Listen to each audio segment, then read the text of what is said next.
problema é o tipo de jogo que a seleção brasileira faz. Então é um conjunto. Os jogadores estão jogando mal e os jogadores de hoje que eu digo, já faz mais de uma década. Eles são mimados, cara. Quando eu falei que o Neymar era mimado, eu acho que eu me equivoquei. Eram todos eles mimados. São todos eles mimados. Porque eu não gosto de receber crítica. Você faz uma crítica, já sai logo alguém espanando. Você fala alguma coisa que você está vendo, estou dizendo a imprensa no geral, nós estamos assistindo o jogo. Nós estamos vendo o que está acontecendo. E aí nós damos a nossa opinião em cima daquilo que está acontecendo e os caras espanam. Eles não aceitam críticas. Isso aí já faz um bom tempo. Mas eu acho que é uma coisa, é um conjunto. O time não está jogando bem, você tem que cobrar os melhores jogadores. Tem que falar, e aí? Vinícius Júnior, Rodrigo, Paquetá, sabe?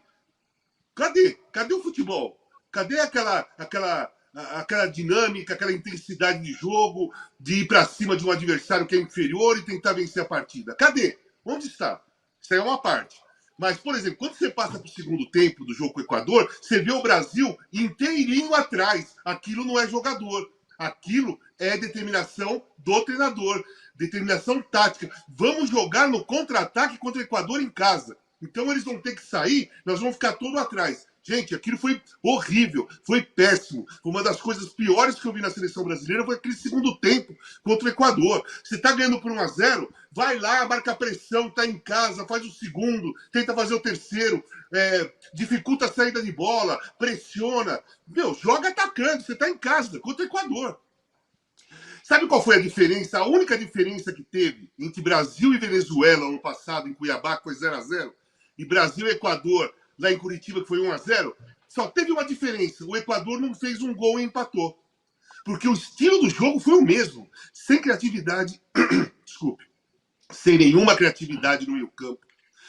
É desgastante para quem está assistindo ver o Alisson jogar a bola pro Danilo, que joga pro Marquinhos, que dá pro Gabriel Magalhães e dá lá pro Arana. Aí o Arana devolve pro Alisson. Aí o Alisson começa todo esse giro de novo. Aí chega no meio-campo, o meio-campo olha para um lado, olha para o outro e dá para um lateral. Nós demoramos uma eternidade para passar do meio-campo para criar uma jogada. E não temos criatividade. Pelo menos não demonstramos ter criatividade. Nós ganhamos o jogo por um chute do Rodrigo, que ele é agressivo, ele é decisivo mesmo, ele chuta. Quando ele tem a jogada clara para ele chuta. Ele é um jogador que vai para cima para fazer gol. Foi isso que nós fizemos. O Equador não empatou algumas vezes porque, assim, nós demos sorte. E outra coisa, o BKSS, ele é inteligente. O Equador não disputa a vaga com o Brasil.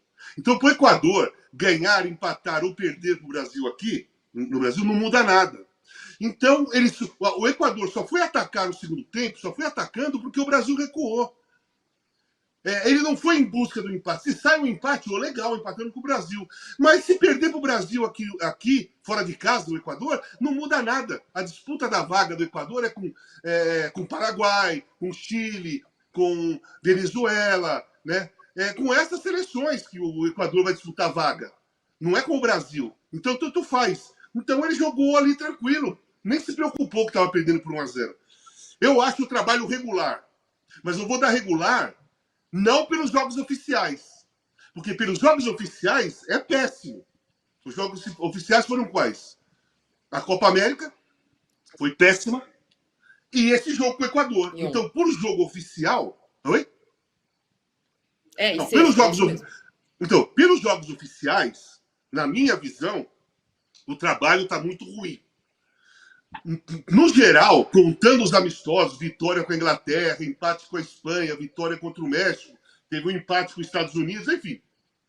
Na fase de amistosos, eleva um pouco o trabalho, na minha visão, e chega a regular quase bom. Mas o que conta são os jogos oficiais, né? Foram os jogos da Copa América que dariam um título, e são esses jogos das eliminatórias que vai classificar o Brasil. O Brasil vai para a Copa, isso não tenho dúvida. Mas, porra, gente, precisa jogar um pouco melhor que aquilo. Eu não estou falando que precisa dar espetáculo. Eu não estou falando de seleção de 82, de seleção de 70, da 2002. Eu sei que não existe mais Ronaldo, Rivaldo, Romário, Pelé, Rivelino, enfim, Sócrates, Zico, Cerezo, Falcão. Eu sei que não existe mais. Então eu não estou cobrando aquilo que eu já vi uma vez na minha vida. Eu estou cobrando um jogo melhor. Eu estou cobrando o Brasil jogar em casa contra o Equador e ir para cima e pressionar o adversário. Jogar com a Venezuela e encurralar a Venezuela. É isso que eu estou falando. E isso o Brasil não faz. Então, para mim, isso daí é muito ruim. E amanhã o Paraguai fora, a única coisa que dificulta lá realmente é a pressão do estádio. O defensor de Chaco é muito complicado de jogar, a torcida lota, fica aquela pressão, sabe? Ferve o estádio. Mas se o Brasil dominar, vai lá, faz gols e vence a partida, como vem vencendo ultimamente. Vem vencendo ultimamente. Agora, se for lá e ficar recuado, atrás, se fechando, acaba perdendo o jogo. Então eu cobro um futebol um pouco melhor, um futebol bom. É pedir muito para uma seleção brasileira um futebol bom? Pois é, eu conversei com o Dorival ontem. A gente vai colocar daqui a pouquinho uma chamadinha nossa, que talvez o Endrick jogue amanhã como titular. O Paraguai, na Copa América, foi o único time que o Brasil venceu. O Brasil empatou com a Costa Rica e só venceu o Paraguai na primeira fase. Perdeu para a Colômbia, por isso caiu do lado da fase, depois perdeu para o Uruguai por empate. Então, na Copa América, o único jogo que o Brasil venceu foi o Paraguai nos Estados Unidos. Nos Estados Unidos também empatou com o México naquela semana e naquela temporada e com os Estados Unidos em amistosos. Ontem a gente conversou lá no programa, no apito final da Band, com o Dorival, em entrevista que você deu exclusiva, e eu perguntei para ele com todo. Ele tinha falado muito de processo, né? O Casão, Bodão, ele cobrou o futebol bom. Eu cobrei um pouco de honestidade, sabe? Porque na fala dele há um processo, tá melhorando. Eu acho que está piorando. Eu falei para ele: você vai desculpar, Dorival, mas começou muito bem contra a Inglaterra, contra a Espanha e depois piorou. Eu entendo que o futebol não é necessariamente uma escada sempre para cima, mas na verdade a gente não viu depois daqueles jogos nada parecido com aquilo, mesmo no jogo contra o Paraguai, o único que foi vencido. E eu perguntei sobre o Endrick. E a resposta dele, ainda falei assim: ó, Dorival, o Abel ficou segurando muito o Endrick e foi eliminado do Libertadores, hein? Toma cuidado, não faz a mesma coisa. Ele brincou, tal, concordo com você, mas acho que ele fez certo e tal. E disse que precisa de muito cuidado com o Endrick. Agora não precisa mais? Ou agora as críticas estão maiores do que ele... Qual que é essa equação que ele precisa fazer? Põe o Endrick ou tira o Endrick? Põe o Endrick porque a gente quer, tira o Endrick porque ele acha que tem que esperar. O que ele faz? Olha, ele vai pôr o Endrick, né? Parece que já está decidido, as informações são essas. E acho que tem que pôr mesmo, porque estão os três no mesmo time ali, o ataque é o ataque que a gente sonhou quando o Endrick foi para o Real Madrid, Endrick, o Vini Júnior e o Rodrigo. São três bons jogadores, três bons atacantes. Qualquer país do mundo queria ter um ataque desse. Agora, o problema do Brasil eu vejo muito na questão tática. O Brasil não marca pressão a ninguém. O jogo contra o Equador, aquele segundo tempo todo recuado, como diz o Casão, é meio vergonhoso. Segurando o empate de 1-0, uma vitória magra de 1-0, sem jogar nada. O futebol está ruim. Não há a menor dúvida que o futebol está ruim. E o nosso treinador, ele é muito cauteloso, ele é metódico, ele sempre foi assim, a vida toda, desde como jogador, como treinador. Eu acho que ele está sentindo as críticas, que o time precisa jogar alguma coisa, que o time precisa ser um pouco mais ofensivo. E os jogadores também. O Luiz Henrique, eu vejo o Luiz Henrique jogar no Botafogo, eu queria ele titular da seleção de qualquer jeito, vai estourar na seleção. Chega na seleção, o pessoal não joga. Não sei se os mais novos ficam tímidos. Eu não sei o que acontece ali. Só sei que o Brasil precisa jogar melhor. Tem bons jogadores? Tem bons jogadores, sim. O Brasil tem bons jogadores em todas as posições. Não são os craques do passado que nós vimos, mas tem bons jogadores. Se você fizer uma comparação mundial com os jogadores do Brasil, com outras seleções, o Brasil tem grandes jogadores. Precisa jogar mais. Passa pela cabeça do técnico, passa pela ousadia, passa pela vontade dos jogadores. Os jogadores estão todos muito bem profissionalmente. A seleção parece que não é mais aquele desafio como era antigamente, que o jogador... O Pelé confessou que sofria da seleção brasileira, Não foi para a Copa de 74 porque ele tinha muita responsabilidade, ele se sentia obrigado a ganhar, a ser campeão. Essa responsabilidade contaminava todo mundo e o Brasil jogou nos seus grandes momentos para valer, além da qualidade, muita vontade de jogar, muita vontade de ganhar, de se superar. E isso a gente não vê no time atual, nos profissionais atuais. É uma burocracia, toca para cá, toca para lá, ninguém se expõe, mas todo mundo tem medo. E os novos chegando também parecem tão assim. Eu só gostei do André no último jogo. Jogou como. Me lembrou do Zito, volante da seleção. Jogou muito o André. Jogou como joga no Fluminense. Então, a cobrança tem que ser com o Dorival. E acho que ele mexeu no time e botou o Endrick por causa da cobrança geral. Você escalou o Endrick, Marília. Eu vi a entrevista. Eu escalei o Endrick, eu pedi, fiz todo o meu tantan, nem tava de amarelo. Falei, ô, Dorival, põe o Endrick. Só acho que vai ser difícil. Eu entendo que técnicos e jogadores, às vezes, não podem falar toda a verdade, etc e tal, mas acho que é nessa coisa desse vai e vem para ele. Vocês precisam ter paciência com o Endrick. Me parece que é a pessoa que está tendo menos paciência, pelo menos do ponto de vista de escalar ou não escalar, é o próprio Dorival, né? Porque ele escalou, chamou para os amistosos, tudo bem, muito jovem, não tinha nem 18 anos. Entrou, o menino foi bem. Chegou na Copa América, não jogou nos amistosos. Nem no amistoso que jogou o time B, ele foi titular, se vocês lembram. O segundo amistoso do Brasil, só jogou o time B, ele não foi titular. Aí a Copa América toda não foi ele o titular, foi o Evanilson. Nem chamou o Evanilson agora, chamou o Pedro, que ia ser o titular, o Pedro. Aí ele fica sem um centroavante, como disse o Casão, tá lá como 9B, aí entra o Rodrigo. Tudo bem o Rodrigo jogar, não é o Rodrigo o problema, mas aí não é ele de novo. Se ele coloca agora, fala assim, bom, aí não sabemos se ele não teve paciência com o Luiz Henrique ou se ele agora quer ter paciência com o Endrick longe da torcida. De qualquer forma, eu vou no que você acabou de falar, Bodão, porque esse é um programa clubista. Eu e o Renan, sócios do Sindicato Mundial dos Volantes, quando você falou André, a gente fez assim com a cabeça. Foi o que jogou bem. Porém, a gente está falando do ataque, que é o que chama mais atenção e tal, o glamour da 9 e tal. Mas o meio de campo da seleção brasileira, na sexta-feira, não sei como o Casão não dormiu. Meu Deus, Bruno Guimarães e Paquetá, que coisa sem... E o próprio André, no primeiro tempo, quando o Equador não passou do meio de campo, mas a criatividade deles é tipo eu tentando desenhar, é zero, né? Um negócio muito burocrático, Renan, me ajuda. Boa noite a todos, primeiramente, e é isso mesmo. Um time, até certo ponto, covarde. Covarde de jogar em casa contra uma seleção do Equador e não tem intensidade, não tem agressividade, o Brasil ganhou de 1-0, mas foi mais 2 bolas na trave, o goleiro dos caras fez 3 milagres. Não foi isso. Foi um gol com um chute de fora da área com desvio. É muito pouco mesmo. Então, é uma vergonha. Você pega o Dorival, ele treina o time por 2-3 dias com o Pedro como centroavante, como titular, e aí sim eu concordo de o Endrick esperar. O melhor 9 brasileiro que nós temos hoje é o Pedro. Aí tudo bem. Aí o Pedro se machuca, ele muda a forma do time jogar, o modelo de jogo, entre aspas, porque muda muito a característica de jogadores, para não colocar o Endrick e colocar o Luiz Henrique. Então ele chega para o Rodrigo e fala, Rodrigo, tudo que a gente treinou até agora, você vai fazer o contrário, você vai jogar ali ali mais centralizado de centroavante. Então, até tem uma certa incoerência do Dorival.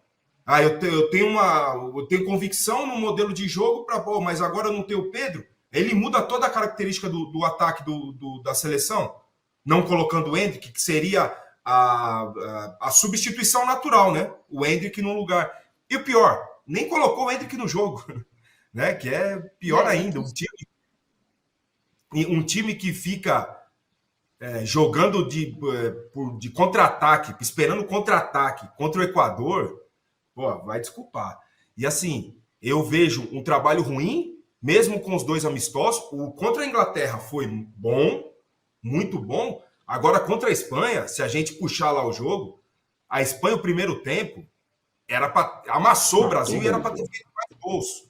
Era para ter feito mais gols. Daí no final, a estrela do Endrick, ele empatou o jogo. Então a gente vê o resultado. Um 3-3 contra a Espanha em Madrid, como resultado espetacular. Só que a Espanha mereceu ganhar. A Espanha jogou muito mais do que o Brasil. A Espanha dominou o jogo. A Espanha amassou o Brasil. Mas, enfim, vamos lá pelo resultado. Tá todo mundo apanhando da Espanha. Nós não. Conseguimos um empate. Mas, no geral, é muito fraco. Um trabalho, sabe? E eu, assim, como a Marília sempre diz, né? O nosso time a gente assiste de lupa. E que eu vi o São Paulo jogar, né, com o ano passado, principalmente nos Jogos de Copa do Brasil, com muita agressividade. Pô, não é possível fazer com a seleção, com jogadores com ainda mais qualidade técnica, né? Então, desculpa, mas o trabalho do Dorival, para mim, até agora, é muito fraco. Para mim, é ruim. Na minha opinião, é ruim. E eu vejo os jogadores com obrigação de vestir a camisa da seleção. Não tem aquele prazer, aquele amor, aquele tesão, desculpa o termo, mas não se vê mais isso. Os caras vêm com obrigação, sabe? O que eu vejo alguns jogando pelos clubes, numa intensidade, numa pressão, numa agressividade, e vem para a seleção, é toquinho de lado, tal. Não pode o goleiro tocar mais na bola com os pés do que o meia. Tá errado, pô. Não pode isso. Não pode você ficar esse toquezinho pro lado e recua pro goleiro. O goleiro, um determinado momento do jogo, ele tocou mais na bola com os pés do que o Paquetá. Tá errado isso. Né? Então, desculpa, mas para já, trabalho do Dorival. E teve tempo, hein, Marília? Na Copa América ele teve bastante tempo de treinar. A gente costuma falar que grupo, né? Teve bastante tempo. A gente costuma falar que em seleção o trabalho é mais complicado para o treinador, encontra ali os jogadores por 4, 5 dias e tal. Na Copa América, não. Ele teve bastante tempo de observação, de testes, quem sabe, mas somando tudo isso, analisando todos esses fatores, para mim o trabalho até agora é fraco. Olha, não vou falar nada, mas o Ramon Dias para ligar para o BKSS, porque o Félix Torres marcou o Vinícius... Bodão, ele marcou o Vinícius Júnior, que não fez nada. Alguém precisa ligar para este homem, ver o que jantou naquele dia, o que ele comeu, vamos reproduzir isso todos os dias da vida do Félix. É só isso que eu espero do legado da Copa América, da data FIFA. Fecha o parênteses, vou colocar o Musetti falando, para a gente fechar esse pedacinho de seleção, porque me parece que ele vai no trunfo Hendrick para tentar sair da data FIFA melhor do que ele saiu da Copa América. Pelo menos venceu. O Equador já está na 4ª colocação. Fala, Musetti.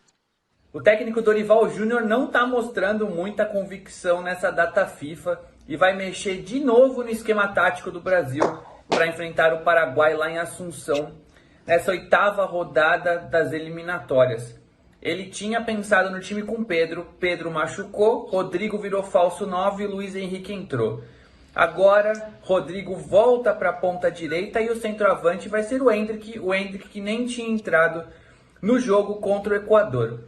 Essa decisão tem muito a ver com o estilo de jogo do Paraguai, que tem o técnico Alfaro no comando, o mesmo Alfaro que segurou o Brasil pela Costa Rica numa enorme retranca naquele 0-0 da Copa América.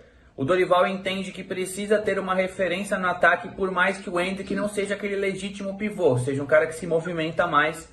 Mesmo assim, o Dorival, pensando em como for o cenário do jogo contra o Equador, um cenário de poucas chances, de muita movimentação, mas de pouca referência. O próprio gol do Rodrigo sai quando ele está fora da área, não como um falso 9, um centroavante mesmo. Então o Dorival escala o Hendrick, que nem tinha jogado contra o Equador, pensando muito no que vai enfrentar o Paraguai, que vai ter 5, 6 jogadores sempre dentro da área, muitas faltas, muita retranca, muita cera. Então o Hendrick foi o escolhido, vai ser titular contra o Paraguai, e nesse jogo o Brasil não precisa só vencer. O Brasil e o técnico Dorival Júnior estão pressionados para vencer e convencer. Depois de 1-0 magro contra o Equador, a CBF não pensa em mudanças imediatas. Dorival está confirmado, pelo menos para a próxima data FIFA, mas precisa deixar um recado positivo depois do que foi o jogo contra o Equador e principalmente o que foi na Copa América. É trabalho do repórter falar o que a CBF diz, mas a CBF não está pensando em trocar. Me soa muito estranho, já que a CBF não sabia o que fazer quando saiu. Um ano antes de sair, o Tite já tinha avisado que ia sair, não sabia o que eles iam fazer. Ficaram um ano esperando a resposta do Tinder do Ancelotti, colocaram o Diniz, aí colocaram o Dorival. Antes da data FIFA, ele estava impressionado. Ganhou de 1-0 do Equador e não está mais? Não sei. Eu não confiaria tanto assim nos humores de quem decide as coisas na CBF. Eles não chegam a ser muito estáveis. Uau.